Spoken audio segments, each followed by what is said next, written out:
जय श्री श्याम।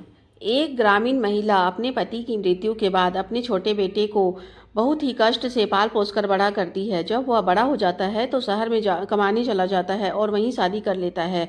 एक दिन अपनी माँ को लेने आता है तो माँ बहुत खुश हो जाती है कि बेटे के साथ जाकर शहर में रहूंगी। बेटे से कहती है कि कभी कभी गाँव आकर घर की देखभाल कर दिया करूंगी। खुशी खुशी अपने बेटे के साथ शहर चली जाती है।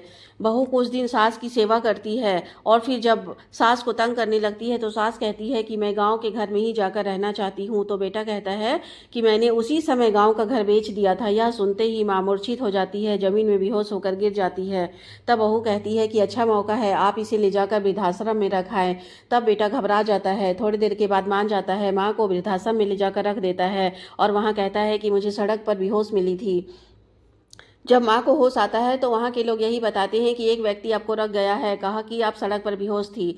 उधर संक्रमण के कारण बेटे का तबीयत खराब होने लगता है। संक्रमण के डर से पत्नी पति को अस्पताल में भर्ती करा के खुद मायके चली जाती है। एक दिन माँ को बड़ा घबराहट होता है तो वह बेटे के घर का पता पूछते पूछते आती है तो देखती है ताला बंद है। तो लोग बताते हैं कि अस्पताल में भर्ती है, तो वह अस्पताल चली जाती है। डॉक्टर संक्रमण के कारण वहाँ जाने से मना करते हैं, लेकिन माँ नहीं मानती और जाकर बेटे की खूब सेवा करती है और बेटा ठीक होने लगता है। तो वह वापस वृद्धाश्रम आ जाती है और वहां से भी कहीं चली जाती है।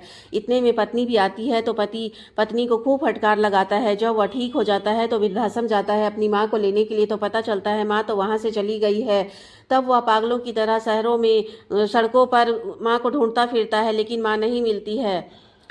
इधर पत्नी भी अपने कुकर्मों के कारण बहुत पश्चाताप करती होती है, रोती रहती है। उसे पता होता है कि उसके माँ और पति बाबा श्याम के बहुत बड़े भक्त हैं। तब वह बाबा श्याम से आसरा लगाती है, अर्जी लगाती है और उन्हें पाने के लिए बाबा श्याम के दरबार में जाने लगती है। माँ और बेटे भी बाबा श्याम के दरबार में ही गए होते हैं। उसी दरबार पर माँ, बेटे और बहू का मिलन हो जाता है।